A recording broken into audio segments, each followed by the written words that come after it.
All right. Excited to be here with my new friend, Agent Method. What's up, man? What's up, Good to man? have How you are here. you? Doing well. And let me give you a quick intro. Agent Method is a pioneer of the future punk genre. He blends pop punk, emo, and rock, which that was like my stomping grounds growing up. I was like an emo kid. So you're speaking my language. His sonic innovation spans major artists like Elenium, Usher, and Lenny Kravitz. He's a sound designer, content creator, and he's gone from the DMV pop punk scene to global EDM stages. And today we're going to talk a little bit about sound design. And in particular, I'm curious to hear your thoughts just as a producer, engineer, sound designer as it relates to the current state of technology for musicians and how they can express themselves in a world with AI and all these amazing tools. So thanks for taking time to be here today. Yeah, thanks for having me. I appreciate it. Absolutely. And I know right before we hopped on here backstage, you're mentioning that you woke up feeling a little under the weather today. So you're kind of debating, like, Yeah, am I if going to I do it or could not? pull it And off. So if I sound and look like shit, excuse me, we'll get through it.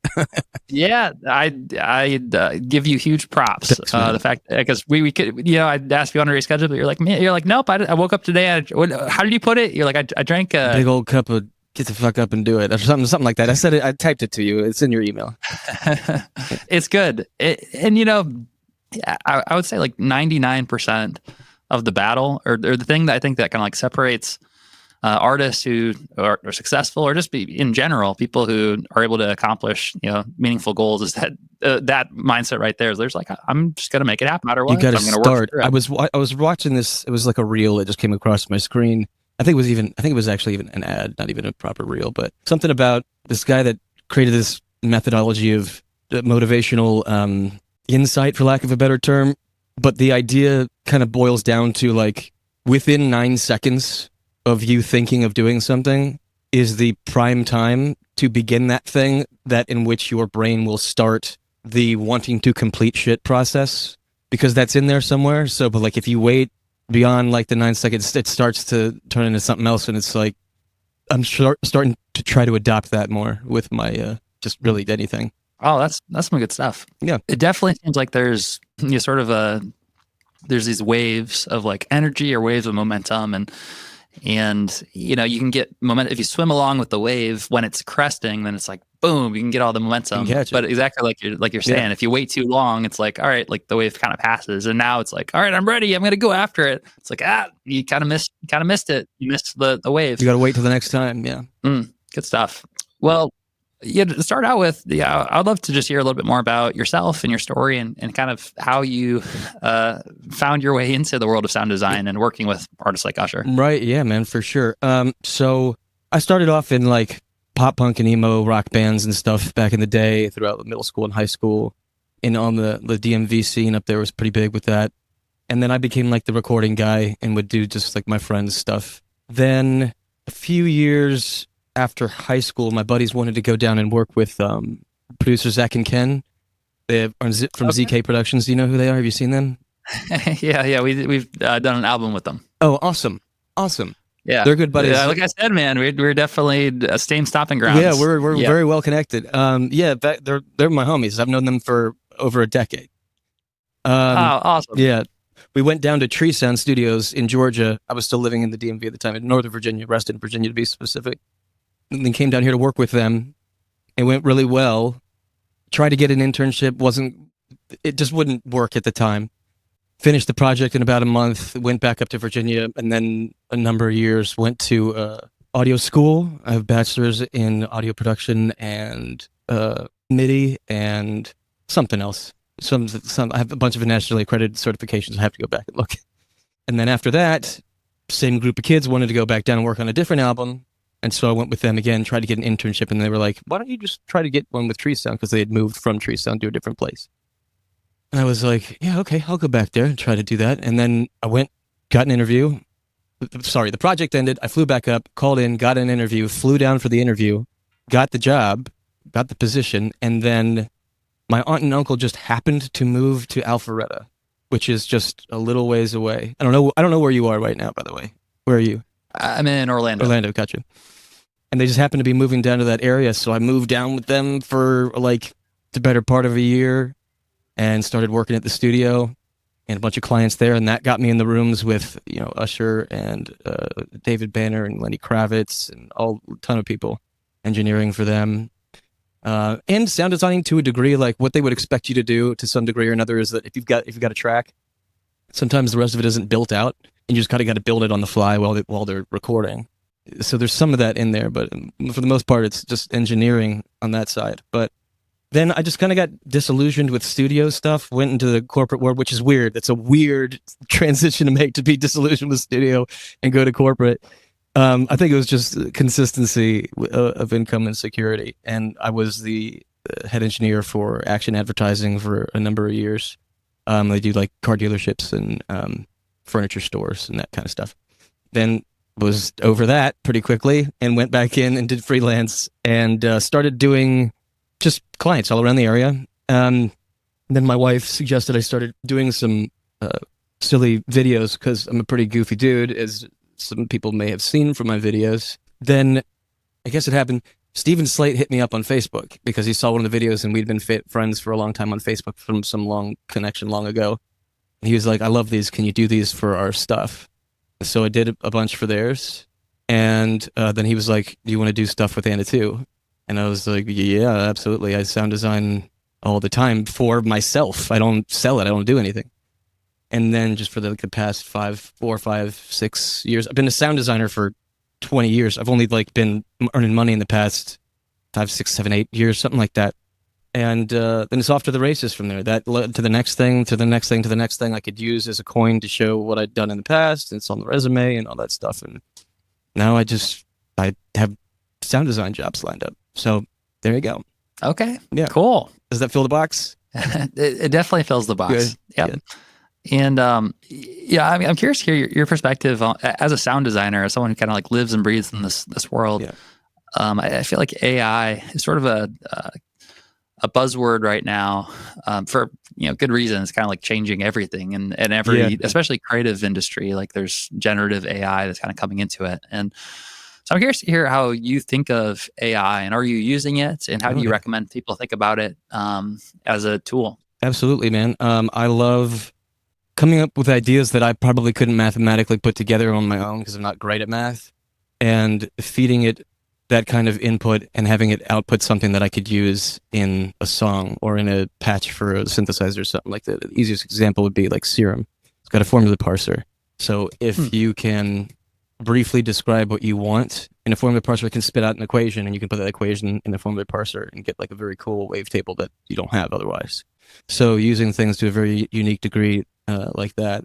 And Virtual Riot did this thing, and I was doing it as well, where you tell it to just you can say things like, give me a 4-second wave file using only sine shapes, sine wave, and just do all prime frequencies all the way up from fundamental up to third, seventh, all the rest of the stuff. And it'll spit you out a wave file like that. And then you can throw that in there and do some wacky shit with it. So yeah, man, you can really use it in really, really cool ways. And that's just scratching the surface. And in terms of I've trained some GPTs on manuals and stuff so that I can, if I need to dive into something more deeply and I just don't have the capacity to pour through the manual, I can just ask the computer, hey, you are the manual. Well, how do I do this thing that I'm trying to do? And then you learn something much quicker, and you can apply that to something else, and it's an expediting rather of skill set. That sounds like a lot of fun. So it sounds like AI allows you to sort of write formulas that you can copy and paste into a CRM and tools to create sounds. You kind of describe what you want and then have it turn code into music. Yeah, effectively. Yeah, man. Energy changing form in sense. Wild. Yeah, man. So I'm wondering, as someone because you also you teach sound design to other artists as well, is that right? Yeah, to some degree, not a ton, but yes. I mean, yes, in the sense that I have videos that show that. I have a couple private clients that I've done over the years, but certainly my content is semi-educational. It's mostly stupid, but you'll learn something. Okay. Yeah. So I'm curious, for the clients that you work with, what are some of the biggest challenges that they're facing right now as it relates to their sound design? Kind of when they come to you, what are some of the biggest problems they're trying to work through? It's always routing. and understanding what's going to what and Mhm. how that's affecting things, and getting your head around bipolar and polar but negative, and unipolar but negative, and flipped unipolar but negative, so you're going backwards, like setting all the modulations to go the way you want them to based on what the parameters of the synth are. And that's a lot to wrap your head around, because it's all logic gates and 1 plus 0 plus 0 plus 1 plus 0 plus 1 plus, and just going back and forth between that, like that chain. And it was one of the harder things for me to grasp, especially with like synthesis. And it seems to be pretty reasonably difficult for the few clients that I have. But then also just like creatively, what to do, like where do you start? That's another big one. And then you only have 9 seconds, remember? So it's just like, but so those are some of the challenging things: what to start, and understanding enough of the tools and how they interact with each other to have an idea and be able to manifest that idea, because you know what does what and how you can accomplish this tone or this growl or this whatever. And I've learned a ton myself from YouTubers, like I said, Virtual Riot again, like AU5, Virtual Riot, Dash Glitch, just tons of people. Steve Duda, not that he's a YouTuber, but he's on there from time to time. Yeah, man, there's what to do and how to do it are always the biggest things. Yeah, I guess the why is sort of connected to like the what as well. It's because you're trying to figure out like what to do, and to figure out what to do, you kind of gotta know like what's your goal or why. Yes, why are you that's doing very it true as well. Yes, of course, and how it serves the song that you're writing or whatever. I over the years I've become increasingly more robotic in just the way that I think, and so mine becomes very much a sense of utility, and then other people that are better feelers than I can really morph that very well into emotion. Not that I can't, it's just I find I get more not gratitude, but I get more satisfaction out of the technicality, at least to this point in my life. Cool. Yeah, you're ahead of the curve. We're all going to be robots pretty soon. yeah, right. Yeah, man, think about that cyberpunk dystopian future. It's pretty wild. Yeah, we interviewed Nolan Arbaugh on this podcast a couple months ago, and he's the world's first Neuralink patient. So it's basically like a human cyborg. We created the first song ever telepathically. I saw that. That was really cool. Yeah, that's right. It was cool. Nolan's awesome. So just like you kind of hearing his story and seeing what he was able to do with his thoughts was remarkable. Yeah, but it's definitely like just makes me think about like the future of all of humanity and kind of where things are headed with AI and with robotics. It's a future we don't know what's coming yet. It's probably going to be pretty drastic, but we'll see. It definitely doesn't feel like it's slowing down. No, it sure doesn't, man. But yeah, man, in terms of future for music, I see stuff online and I would love to get into this more. I just haven't the capacity for it at the moment. Just gestures and ways to make music just physicality. Imogen Heap has a really cool gloves that she and some people have developed to do that kind of stuff. So the Yamaha something, not DX7, but GW something workstation. It was a workstation synth / sampler thing. Had a D-beam. You remember what D-beams are? Did you ever have a keyboard with a D-beam? I don't think I ever had a D-beam. It was an infrared and then a receiving light, bulb, whatever, LED, whatever it was. And just based on your position, like kind of almost like a theremin, you could change parameters on that kind of stuff. And that was one of my first introduction all those years ago into like movement into sound to one degree or another. And it wasn't anything super drastic. It was like take volumes up or down. I mean, you maybe could have mapped it to something different, but I wasn't that heavy into sound design back then. I was still a fledgling audio kid. So I'll have to break it out and see if I can do anything cool with it. And at this point, that kind of reminds me about that. Okay. Hopefully it still works. It's a cool idea. I mean, just thinking about like mapping like different properties or different parameters to music and using that as a way to kind of create music from sources that you like wouldn't normally think. I mean, like one property or like parameter, it's like each of our fingers, like pushing down at a certain point. But like, it does seem like with a neural interface that part of the implementation process of creating music using your thoughts will be mapping, the different parameters to different ways that you're thinking, and then using those to express itself through music. Yeah, that's pretty wild. And forgive me, I can't remember. Was he fully able-bodied and he just did this, or was he disabled in some manner? He is paraplegic. Paraplegic, that's right. Yep. That's right. So that was effectively the only way to, yeah, right. Mm-hmm. Wow. Yep, exactly. So I mean, that's part of what makes it so remarkable is that he's able to do this with his thoughts and doing something that just it extends the capabilities of what's possible. Yeah. For someone who's paraplegic, but really just like humans in general, like just thinking things into existence. And in some ways that you could say that we always kind of think things into existence, and it's just Sure. that our actions are like an extension of our thoughts. But to directly be able to like just have a thought and like turn it, like transmute it into matter, something directly, is pretty wild stuff, man. Future's gonna be crazy, man. Yeah, yes it is. Wow. So yeah, I'm curious for all the artists who are like listening or watching this right now, who are looking to explore sound design and explore really just expressing themselves in unique ways. What would your recommendation be in terms of how do they catch the waves that are happening right now, or how do they kind of stay on the cutting edge and avoid being left behind? Yeah, totally. It's a good question. I haven't given that thought before. I guess one way to do it is, tune into conversations like this and kind of see what's happening at the moment. Yeah, exactly. The other thing I was going to say, which is an obvious thing, and it's kind of a cop-out answer, and I don't want to give a cop-out answer, but it's very much the truth, is just fucking YouTube, man.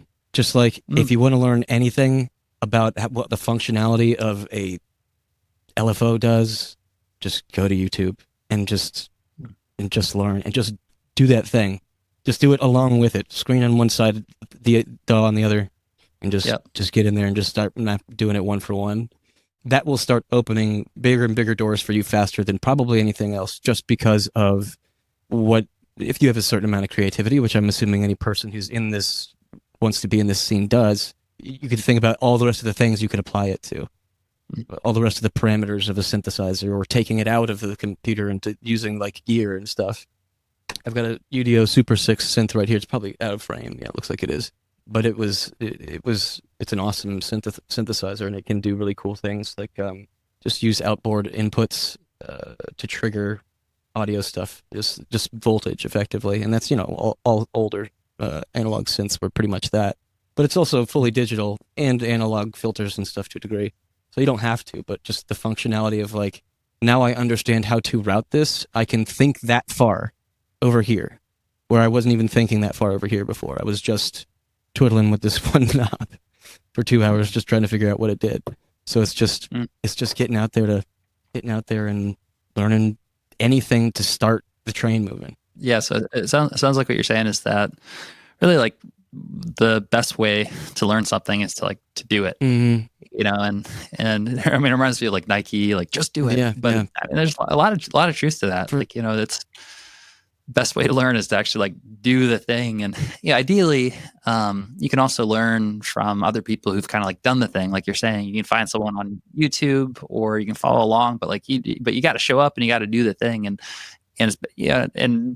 even as it relates to like learning too, like it's not enough to just learn, but like you actually have to actively learn and like do the thing and get feedback and iterate as you go. For sure. And that's one of the nicer things about sound design, is that if you're following along with something and the sound you're getting matches what they're doing, you're on the right track. So the decisions you're going to make from there on will probably be correct to reach an outcome you're trying to get to. So it's pretty quick, immediate feedback to say, hey, you're on the right path. Where you don't always get that feedback. I can't think of something else where it's maybe not that fast, but I think you know what I'm saying.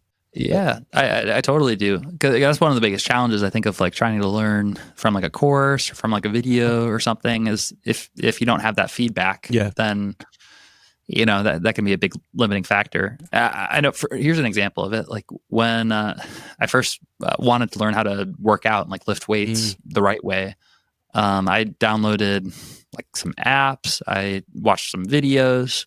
But when I was doing it, I always would like tweak something in like my back or tweak something. And then it wasn't until I got a personal trainer that he was like, "Oh, like you're doing that wrong. Like you gotta like you use this posture and do it like this." I was like, "Oh, that's really helpful." And that's a good example of like sometimes you really need that feedback. Yeah, instantaneously. Yeah, externally. you're trying it on your own. Exactly. Yeah, that's a good thing. I was actually, funny enough, I was actually a personal trainer for like 5 years back up in Oh, really? Northern Virginia. Yeah. Nice. That's a coincidence. So yeah, so funny enough, I'm very familiar with that side of things as well. Nice. Yeah. Oh man, my personal trainer is definitely one of the best investments that I've made in my personal health and life. And he's also just like awesome. Like he's a good influence in general. But it's a good example of what you're describing in terms of that feedback. And it sounds like what you're saying is one of the nice things with sound design is that you kind of get that feedback, and so you can hear it when you're following along with something, and you can actually listen to the sound next to the other one as well. Mm-hmm. Yep, for sure. And then from there, like you said earlier, this iteration, it's just like, okay, I don't want it to be exactly the same. I want to put whatever functions into it, serve the sound and what that sound is supposed to serve in the song. And so it really just primes you to just try new things once you understand the instructions. Like with the GPT bot thing that I was talking about. Once you got the instructions and you know where to go, you know what the tools are. It's just start poking around. Yeah. What this reminds me of is recently I've been on like a learning by doing kick because I've realized that ChatGPT is sort of like the cheat code for learning a new software tool or learning something like extremely quickly. There's like a shortcut on the Mac app where it's like Alt space, and then ChatGPT is right there. And one like little hack for anyone that's watching this right now, if you're not already doing this, is ChatGPT is, I mean, it's not perfect. It hallucinates sometimes, but most of the time it does a really good job of keyboard shortcuts now. So like when I'm trying to learn like, I don't know, Adobe Premiere or Blender or like a new software, if I don't know how to do something, or I'm like, is there a shortcut to do this? Then I'll just ask it and it'll be like, yep, it's just Command E. And I do it. I'm like, wow, like that's amazing. Like that actually makes everything so much faster. And there's also like tools I've been using for a long time that I never, now I'm realizing I really should have, but I never took the time to learn the keyboard shortcuts. I would just kind of like do it the long way. And now I'm like learning like, wow, like there's actually keyboard shortcuts. You can do things like 5 times faster if you just use those keyboard shortcuts instead. Just don't spend all that time in minute editing. Absolutely. Yeah. So, I mean, especially for anyone that's doing like, editing work or engineering work or working with like software tools, that's a nice way to learn on the job. Like you're talking about with like learning by doing the thing, but then just asking for help, either by having a tutorial or even just like having ChatGPT next to you as you're learning the tool. Absolutely. I'll send you the link to the GPT I trained, and you can, anytime you got a manual, just toss it in there, and then just ask it questions. Awesome. Yeah, man. How off the deep end are you in terms of like AI, like tools and sort of like the latest in AI news? Is that something that you're excited by, or you're just tangential, or what's your experience with that? I don't really follow it so much. Sometimes it comes up in a feed on social media or something like that. What's the latest thing? I don't tend to want to say set in my ways by any means, but it's just like I'm just so involved in what I'm doing. I'm not actively searching for anything. Just things when they come by, and if it feels like it serves what I'm trying to do, I'll investigate it further. But there was something I saw. Oh yeah, it was the Synth GPT thing from Fader. Do you know about that? Have you tried that? No, I haven't yet. No, I haven't really tried it either. But I'm interested to see how well that actually does, because it's really just text to. It's really cutting out my job, but it's really just text to sound. And from what I heard, it's okay. It's not like, I think Suno does a better job with patch creation in the sense of it has to create a patch to be a synthesizer or something. Or maybe not create a patch, it just has to create the bits that sound like a patch, that sound like a synthesizer. So I guess it's not the same thing really, but... I'm curious, you just mentioned like Suno and like some of the generative Yeah. songs. Is that a workflow that you've played around with, or that you'd recommend people? For sure. It's a learn? great, Is it cool? is it a great source of like just starting off an idea and then just good taking it however the hell you want it from there. It's amazing for that kind of stuff. So, and that's something I struggle with when I write anything, which I don't really do that much anymore. I kind of need to get back into that. It's cathartic, and I've just been a part of my catharsis I've not done in a while. But then, yeah, just having an idea really helps that wave just push you right along, because you can get real excited real quick about like, oh, I could do this here instead of this, and really change this and do this chord progression and this key instead. And it would be much more what I'm trying to accomplish, but I wouldn't, having it as a jumping off point was far better than the nothing that was happening in my head prior to that. So it's like, or not the nothing, but like the same old. The same 4 to 5 chords you hit when you put your hands on the piano, the same things you strum when you strum a guitar, just the muscle memory of it all, and subverting that, and taking things into new territory. Because if it's not if it's uncomfortable, but if it's not something that you usually do, there's probably some chance for growth in that. Absolutely. Yeah. Yeah, it definitely seems like it's a great jumping off point and a way to kind of get over writer's block or kind of the empty page syndrome. And it's almost like having a co-writer in the room where, you can bounce. It's nice when you can bounce ideas off of it, and you just get like wrapped in your own head, and you're just like overthinking like the same thing or trying to tweak something that just doesn't matter. Right.